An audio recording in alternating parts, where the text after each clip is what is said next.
Drawing attention to the flame, we will introduce oxygen to allow the torch to breathe.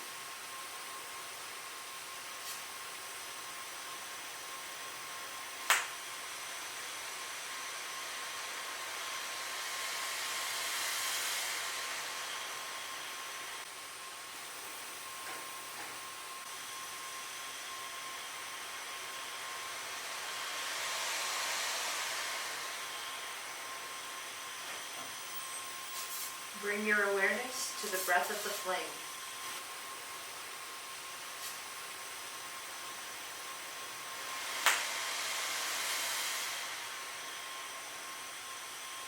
Extend that awareness to the breath within your body.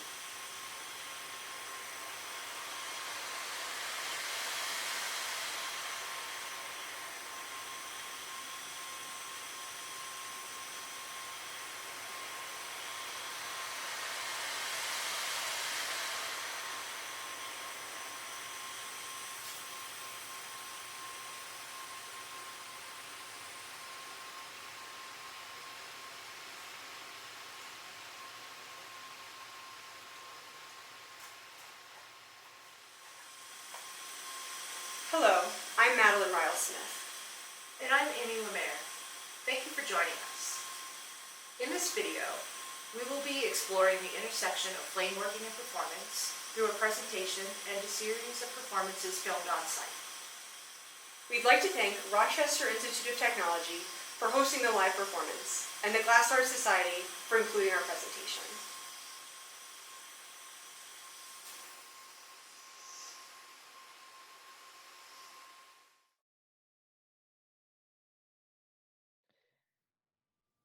In this presentation, we'll be examining the intersection of flameworking and performance art. While as a whole, there is currently a trend to unify the glass world and adopt a more inclusive perspective regarding subdisciplines in glass, it's worth looking at flameworking through an additional lens because it has a specific history that includes strong, very specific examples of performance in the background, especially in the United States, that we believe has played a direct part in influencing contemporary performance practices. If we can think of flameworking as a subcategory of glassworking, where the voices of the flameworkers in the past few generations have not been dominant, it's worth taking a closer look at the history of glass for the sake of teasing out new patterns and new connections that illuminate contemporary practice in a way that augments the largely empirical historical narrative of studio glass.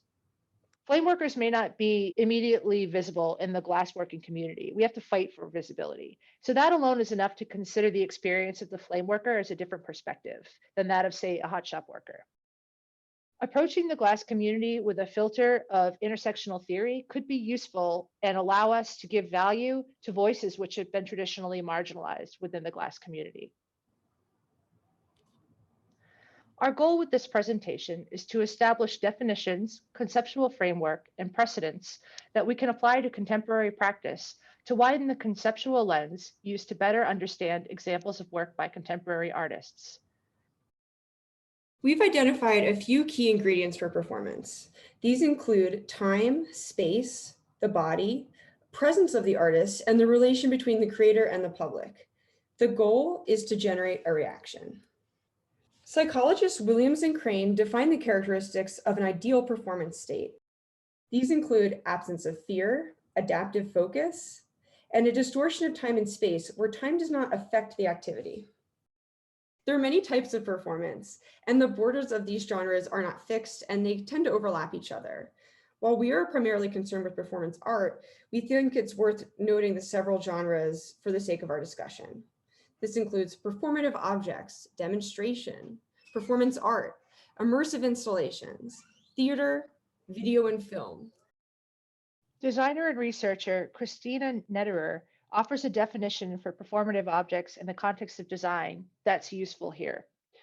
She writes, performative objects are designed to facilitate mindful awareness of the physical and symbolic social actions and their consequences within which they are used. Here, Emily Kuchenbecker's performance with body-activated objects exists in a gallery exhibition as an object at rest. And then during a performance, the object is removed from display, placed on the body, and walked around the room as she interacts with the audience. Performance art is an artwork or art exhibition created through actions executed by the artist or other participants. It may be live through documentation, spontaneous or scripted, presented to a public in a fine arts context, traditionally interdisciplinary. The term performance art and performance became widely used in the 1970s, even though the history of performance in the visual arts dates back to futurist productions and cabarets from the 1910s. In performance art, the process is given more importance than a final object. In this piece, the two performers speak different languages. One performer speaks only English and the other performer speaks only Mandarin. Together, they both work together and work against each other to build a form which represents the word bridge. In the theater category, a narrative is constructed. Sometimes the objects are the performers, and they're a stand-in for the human body. Julia Mariscal is a performance artist who, in this performance, takes advantage of the structure of theater to present a piece of performance art. Here she's constructing a narrative in a theater space in front of a live audience using objects. The performance is largely improvised, and Julia identifies as a performance artist, although this performance has a direct relationship to the history of theater. An immersive installation blends art and life together in sensory environments. The audience is often invited to participate, and without the audience, there usually is no performance. It's a personalized experience. In this performance, the audience is invited to engage in dialogue and interact with plasma, glass lenses, and tools. There is an information exchange between artists and audience. The medium of video works well to capture the performative actions of objects in a narrative context. These are two different stop motion animations made with glass, both historical and contemporary. Documentation versus live performance. We have a couple questions. Does performance have to be live, or can video documentation be a performance? If you do a performance with no audience present, is it still a performance? This is a question that I have with a lot of my work because a lot of my performance artwork exists as video documentation of the performance. So we're wondering if perhaps developments in technology are redefining what performance can be. Now that we have more readily accessible video and we have live streams and things can be seen on the internet, does that change what live performance is? The definition of now is changing. Now it incorporates past and future. We feel like online space has a different sense of time. Is there a real sense of present on the internet? Here we're going to be looking back on the family tree of flameworking to see what's in its roots. And what we find is the itinerant glassblowers, who have a long, about a 300-year history of performative flameworking demonstration, starting in Europe and continuing into the United States. It's also important to look at performance art from the mid-20th century to the present as a historical precedent to illuminate what's happening at the intersection of flameworking and performance art today. Given the audience, we will not be addressing performance in the context of studio glass. We'll assume that history is known to the audience or that the audience has access to it. Our goal is to help widen the lens of history to include more points of view. Following trends elsewhere in art history, where an empirical narrative has been decentralized to include more diverse views, more cultural diversity and attitudes, we're attempting to remap the field of glass so that it is possible for multiple conflicting views of perspective to exist simultaneously and equally. The itinerant glassblowers were some of the earliest known performers. The itinerant glassblowers had European origins as early as the 1670s. And they came over to the United States as people started immigrating to the New World. And with them, they brought their traditions of glassblowing and also a performative glassblowing, which we can still see today in contemporary flameworking. The itinerant glassworker is a lampworker or flameworker who travel from town to town, performing for audiences, much like a member of a circus or a traveling theater troupe. These artisans contributed to the tradition that lives on today in flameworking demonstration at museums, studios, and other attractions. As people emigrated from Europe to the New World in the early 1800s, glass workers and glass technology came to America. With them came glass performance. Families of glass workers who traveled the country presented performances that were part educational, part entertainment, and also demonstrated the latest technology of the time. Performers traveled in troops. Towards the end of the 1800s, the itinerant glassblowers were traveling the United States, and also some troops traveled worldwide as far as Tasmania, South Africa, and Indonesia. Within the United States, the itinerant glassblowers covered a lot of territory, particularly in the southern part of the United States, but also in the cities too. Many of the performers were women who performed for the crowds. The troops often consisted of families who were all trained in performative flame working and also sold wares as a part of their show. Some performers demonstrated the latest technology of the time. In this case, a popular act was a demonstration of the glass steam engine, which was one of the paradigm-shifting inventions that fueled the Industrial Revolution. In the beginning of the 20th century, with the rise of TV, radio, movies, and other technologies, the itinerant glassblowers started to slow down a little bit. And this marked the beginning of the end for the tradition of the itinerant glassblowing troops in America, as most were forced to adapt or throw down roots in various places around the country. What could one expect to see at a glassblowing show? Well, you can see demonstrations of technology, for example, the function of steam power in working glass steam engines. Also, spinning glass threads was popular. Scientific experiments in education, such as Cartesian divers. And, a lot of times included in these shows, there were additional entertainers, such as dancers and other contests and giveaways, too. We'd like to spotlight one performer in particular, Grace Howell. She hails from the Howell family of itinerant glassblowers. Grace Howell had one of the most decorated careers, and she demonstrated in the 1939 New York World's Fair. She also was really well known for her role as the lamp-working Mrs. Claus in New York City at the Manhattan Savings Bank. And here you can see her demonstrating in the photo. She was quite a star. She appeared on TV shows such as Johnny Carson. And she also worked as a scientific glassblower during World War II.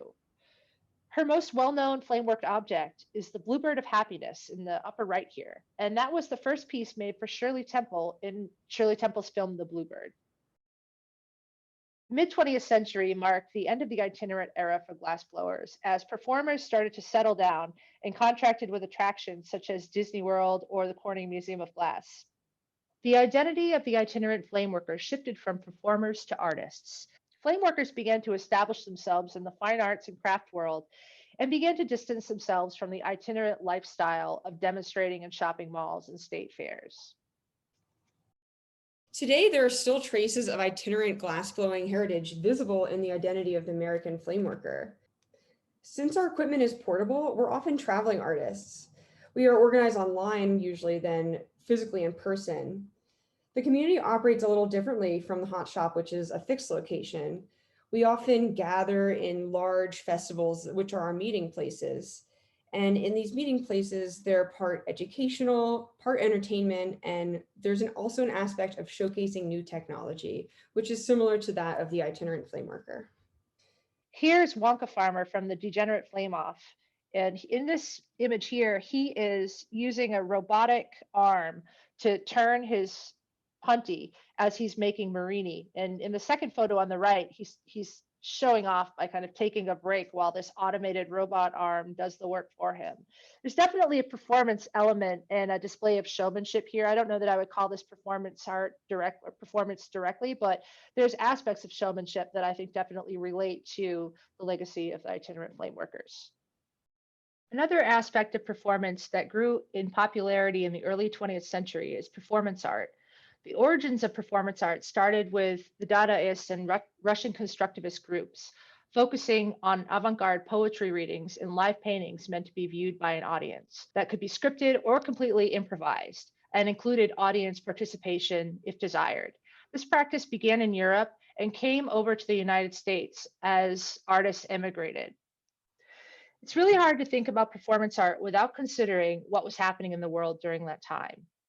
If we look at time periods in the last 100 years or so, where performance has really made its way into the forefront of art practice, it happens in times that tend to be tumultuous, starting with cabaret performers who emerged out of Europe in the early 1900s, in the time period warming up to the World Wars, and continuing on through the 60s and 70s during the Vietnam conflict, and continuing to the current time period where we're starting to see an uprising of political unrest and violence in the United States. There's a direct relationship to cultural events that are necessary in deciphering performance art. We've woven in some international perspectives as well, because we participate in a global culture. And I don't think we can really consider the intersection of flameworking and performance art without looking outwards to what's going on in the rest of the world. As citizens of a global society, as makers, we will be influenced by what's going on in the rest of the world, whether it's consciously or unconsciously, and respond through our practice. So it's important to take a wide view and consider trends in global practice. One of the most important aspects of performance art is the emphasis of action or process over a finished product or object. Abstract expressionism and action painting set an important precedent for understanding the role of demonstration in contemporary practice. This is a still from Pollock 51, which is a film made by Hans Nemeth, where Jackson Pollock is painting on a sheet of glass. The whole film is about his process, and the action painters really believed that they were recording the actions of the paint, and the paint was sort of a document of these actions. And that really sets an important precedent for performance art that comes after. But also, I think this really speaks to the demonstration of flameworking as well, where you're watching the artist make the piece, and the end piece isn't so important, but the process is really important. At the New School for Social Research in New York, Alan Capro became involved in developing happenings as performance art. Happenings blur art and life. And basically what he was doing is setting a scene for action to occur, typically in a museum setting, but not necessarily always like that. His pieces were carefully scripted one-off events that incorporated the audience into acts of chaos and spontaneity. So basically what he's doing here is setting the scene and inviting the audience to participate. And whatever happened was the content of the piece. So he would do different iterations of these in different places. And the content would change each time as the participants and the participation actions changed. Capra was really interested in the blurring of art and life. And that's what he was setting the scene to happen in these happenings. Fluxus was an international interdisciplinary community of artists, composers, designers, and poets during the 1960s and 1970s who engaged in experimental art performances which emphasized the artistic process over the finished product. The ideas and practices of composer John Cage heavily influenced Fluxus. The idea that one should embark on an artwork without a predetermined conception of its end was paramount. The process of creation was privileged as a result. Here, in Yoko Ono's cut piece, she's invited members from the audience to come up and cut pieces of her clothing off. And so the role of the audience is really important because each participant has the opportunity to decide how they choose to interact with the artist. Durational performance is a type of performance art that relates to time. In this piece, for example, Marina Abramovich and Ule tied their hair together for 17 hours. For the first 16 hours, they sat without an audience, and an image was taken every hour to mark what changes happened in their bodies over time. For the last hour, the audience was let in, and it was a way of exploring what kind of role the audience plays in a performance. Endurance performance is a type of art which pushes the limits of the human body or mind. It often involves pain or hardship, pushing the artist to their limits. This piece was an example of endurance art where I spun glass in the hot shop for 3 days in a row for 8 hours a day. The performance ended when I physically couldn't hold up my arms anymore.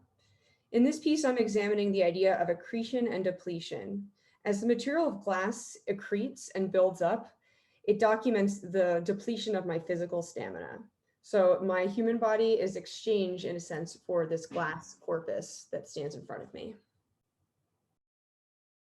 There's a precedent in performance art to restage performances in different time periods, and this affects the meaning.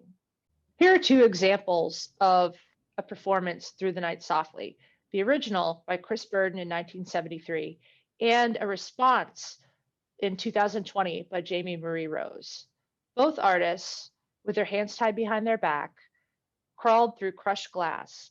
There was a lot of violence on television and in the mass media in the 60s and 70s, and this was shocking. This was sort of a new phenomenon that was happening, and artists responded to it. And so this was Chris Burden's response. Jamie Marie Rose is in part responding directly to Chris Burden's piece, but also to our contemporary society now, where, if you look in the news, you see an uprise in violence against women, violence against other communities. We have school shootings, mass shootings. There's an uptick in violence now that is marked, and that these artists are responding to in different ways. So, I think the big takeaway here is that context really informs what else is going on in the world when a performance is made, really impacts both the performer and the meaning of the performance, and then also it affects how the viewer deciphers the performance. In the 1990s, artists responded through relational aesthetics to a shift in the world economy towards service work. The role of the artist mirrors trends in the job market worldwide. Relational aesthetics is defined by Nicholas Boryard as a set of artistic practices which take as their theoretical and practical point of departure the whole of human relations and their social context, rather than an independent and private space. He saw artists as facilitators and regarded art as information exchanged between the artist and the viewers. In this piece, the artist becomes a service worker. Here in Rikrit Taravneja's piece, Pad Thai, the artist opened up a Thai restaurant within an exhibition space. The point here was to facilitate transactions between the artist and the audience, and between the audience members themselves who become enlisted in participating in the piece. Without participation, this piece would not exist, and every iteration of the piece is different due to the nature of the transactions that happen during the course of the performance. Tanya Bruguera often uses her audience as her collaborators. In this piece, mounted police are using crowd control techniques on museum goers as they visit the museum. This creates a weird power dynamic between the audience and performer. According to Bruguera, it was important that the piece was not immediately recognized as art or a performance. Contemporary art has absorbed just about all modes of expression. I'm not even really sure if we would call this performance art, but it's certainly related. To think about this piece in the context of performance art, we must consider the role of technology in performance. Here, Laurie Anderson and Xin-Chain Huang are blending technology and performance to create an immersive experience, which shifts time, space, and the body within this performance space. In this piece, the viewers don virtual reality goggles to interact with the space, in the space, and with each other. This really speaks to the Zoom moment and perhaps illuminates where performance art may travel in the future, activating virtual reality technology to provide a personalized user experience for the participant. Technology-based performance art blends the real and digital. In this piece by Wafa Bilal, he lived in a gallery space for a month, while observers viewed him from a webcam and they were allowed to remotely fire a paintball gun at him. We'd like to share some examples of contemporary performance artists and examples of performance as it intersects with flameworking. Think of these as case studies where we may apply the definitions in flameworking that we've just outlined. Tyler Gordon's SCUFA performances are directly related to the lineage of itinerant glassblowing. SCUFA stands for Self-Contained Untethered Flameworking Apparatus. While demonstrating the flameworking process, Tyler Gordon interacts with his audience while telling stories from flameworking history and explaining the process. Objects made are given away to the audience participants. This giving away of objects is a callback to the traveling troops who gave away their objects as door prizes. Iterations of this performance occurred in gallery spaces, but also in unexpected places, such as on a boat or in a public square. donning equipment that looks like scuba gear, and working in environments which are unconventional for a flameworking setup. I like that Tyler's apparatus looks like he's prepared for an extreme environment. Gordon's title, Scufa, is a spoof on scuba gear, a breathing apparatus which allows humans to explore extreme environments. Here, Gordon's scufa gear allows Gordon to extend his practice outside the studio and into the sometimes extreme environments of public space. Madeline Rile Smith's Connected Breath Trio has a strong tie to Fluxus. Connected Breath Trio prioritizes the process over a final object. Here we can see a trio of performers, akin to a trio of musicians, working together, but also potentially maybe fighting against each other a little bit to create this object together. Carrie Fertig's Spirit Upload is an interactive performative event that takes place during Beltane, a traditional Celtic festival. The word upload refers to a digital upload, and in this case, Fertig invites participants to perform a type of spiritual upload by inserting their interpretation of the concept of the word spirit into the hole of a glass bubble that Fertig blew live in the space. A lone burner for flameworking was the only light source in the room. Here we see Fertig employ the flameworking process as a type of ritual. And I think this really speaks to the reverence for history and tradition that she has in her process. People were invited to participate in person and also through a website and various social media platforms by sending digitally sent directions that were then executed in the performance space. Fertig has done several iterations of this performance. In Carrie Fertig's Flames and Frequencies, it's part performance and part live glass blowing demonstration. Here she's blowing new glass instruments, and once they're cooled, she hands them off to the musicians standing next to her who are creating this live soundscape. And I think this is really cool because it blends the line between what is process and what is performance, what is music, and what is craft. I also love the fact that she's dressed in like a really fancy gown and that it's in a formal setting. So it's really great seeing the torch in this sort of musical concert venue. The table is an interesting motif that I see both in performance art and in the flameworking community. I see the table as a place to commune and meet at the same level. There's a democratizing aspect of it. The table is often a piece of furniture in the flame shop where a solo flameworker will work or a group of people will congregate around. And I think it could be a place for both performance, creation, and demonstration. The table setting in flameworking, it could be a place to work solitarily or a venue for collective experience and participation. This is a performance by Brett Swenson called Fractured. In it, the performers use flameworking equipment, hand torches, to weaken the structure of tempered glass until it ultimately breaks, revealing the performer. Here, the window frames, to me, refer to screens.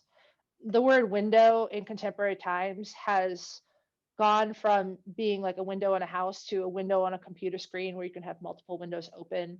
And to me, I think this analog with the multiple windows really reminds me of a computer screen window and all the time that we spend online these days. And this act of destroying the window to reveal the physical human, I think really speaks to our immersion in digital culture. Ham Bruslin's unmaking of a 10-foot glass rocking chair is another example of a destructive action in a performance. He and his crew have made this oversized glass rocking chair, which takes a lot of care and engineering to make. And the performance consists of what he calls the unmaking of the glass rocking chair, which is one destructive act, which takes the whole thing out by hitting it with a car. The spectacle of this single destructive action enlists the audience as witnesses to this violent act. The format of this performance reminds me of phone footage you might see on the news that captures proof or documentation of a violent crime. I think this piece also has a connection to destruction videos that one might find in the fine arts world, where if an artist chooses to destroy an artwork, a video will be made of the destruction of that artwork. as proof that it was in fact destroyed and ceases to exist. This is an image from Joyce Scott's performance at the International Flameworking Conference in 2016. During her demonstration for the conference, she worked with a fabricator who flameworked live according to her direction. During the performance, Joyce Scott wove a narrative through storytelling and song while giving directions to her fabricator, who created forms out of glass according to Joyce's instruction. I think this performance is notable because it highlights the relationship between the artist and fabricator, which is common in contemporary art. Joyce Scott uses a lot of glass in her work, but she is not a glassblower herself. She enlists the help of fabricators to produce parts out of glass, which she then incorporates into her work. The role of fabrication is often invisible or unmentioned, and I appreciate here that Joyce is pointing to the realities of how contemporary art is often made these days, where the artist serves as a director, directing a team of fabricators to create form, which then go into a final piece or installation. In this piece, a collaboration with Xin Lu called Thoughts of Outer Space in My Teeth is an interactive experience where we invited the audience to participate. In part, this work is responding to aggressive retail tactics of late-stage capitalism, where immersive environments blend art and life to sell products, often products of technology. You think the Apple Store. So here, we've made this immersive environment that includes technology that we've made, in this case, handmade lenses that you can use with your phone and plasma objects, and this sort of narrative web. And Xin and I took turns hostessing. And while we were participating in the experience, we would transact with the participants as we would invite them to demonstrate the technology. There's an expectation of a transaction, although it's not necessarily a monetary transaction. It's more of a transaction of knowledge that's facilitated. A visit to the performance site includes the promise of an experience. The artist assumes a customer service type role. Along these same lines, with a different collaborator, Ranjit Bhatnagar, we've also experimented with this idea of immersive experiences and inviting the audience to come in and participate by using technology and leading by curiosity. These experiences feature devices made by the artists, and during the performance, the technology is demonstrated, and then the audience is invited to try it out for themselves, encouraging play.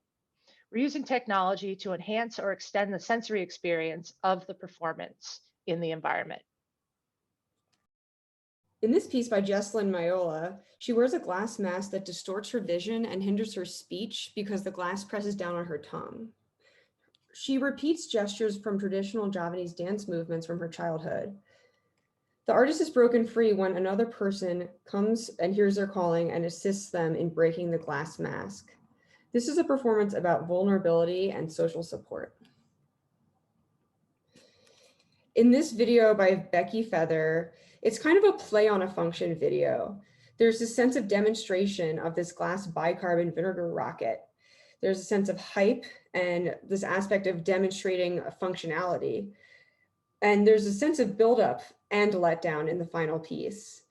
It kind of subverts our expectation, and the humor is really what makes the piece, I think.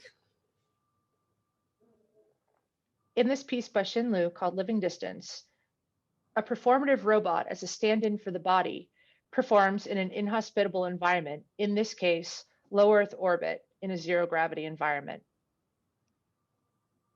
Xin Lu's Living Distance project is inspired by a story from her childhood, where it's a tradition when one loses a wisdom tooth to throw that tooth as far away as possible from the body. And the further away the tooth can get, the better luck one will have. So for this performance, Xin has sent her wisdom tooth up into low Earth orbit on this performative robot with a flamework glass shell. In this piece, I wanted to create a wearable glass device that appears to amplify my senses while also putting me in a state of heightened vulnerability. This is in part in response to the feeling of the COVID pandemic and trying to cover up all facial orifices. So I wanted to do the opposite, to take it all in. This is like a documentation of an ongoing performance, and I like to wear it in different locations to see how context and environment changes the idea of the performance. If I'm wearing it in a nature setting where I'm all by myself, it allows me to take in the environment in a heightened way. Whereas if I'm in a more public, crowded area, it really speaks about amplified personal risk and personal responsibility to safety. Due to the global pandemic, there's been a shift recently in how the audience is able to access performance art. There's been a limit in live performances. And so artists have turned to video and to the internet to find a new audience. And you're seeing platforms like TikTok take over and become popular. Madeline's piece, a video documentation of her piece, went viral and got turned into a meme, was sort of co-opted by other content makers against her wishes. And so I think it's interesting that she made a collection of all of those memes that were made by other content creators and took it back, making it her own piece and restoring the power back to her.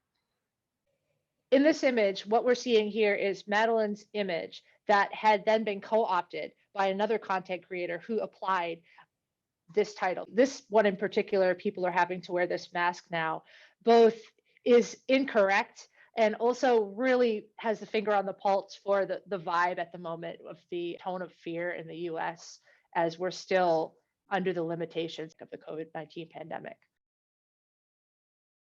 Establishing definitions, conceptual framework, and precedents help to create a new set of lenses through which we can consider the intersection of flameworking and performance. It is our hope that this research will be useful to the community to help think with and build upon in the future. We hope that this presentation will inspire the community to join us in continuing this conversation, both in practice and in critical dialogue, which can further the depth of meaning of the work that is created by the glass community. We hope you've enjoyed this introduction to flameworking as it intersects with performance art. We would like to invite the community to think with these pieces and to help facilitate that, we've compiled a reference document as an interactive bibliography with links to all the videos and artworks in this presentation for you to access. We hope that you will take the opportunity to access this document and keep the conversation going.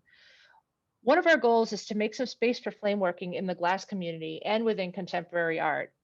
We would ask the glass community to help us make space for more of this work. Practice performance, teach it in your schools, talk about it, challenge it, analyze it. Make a place for it in the community so that together we can push glass and flameworking forward into contemporary practice.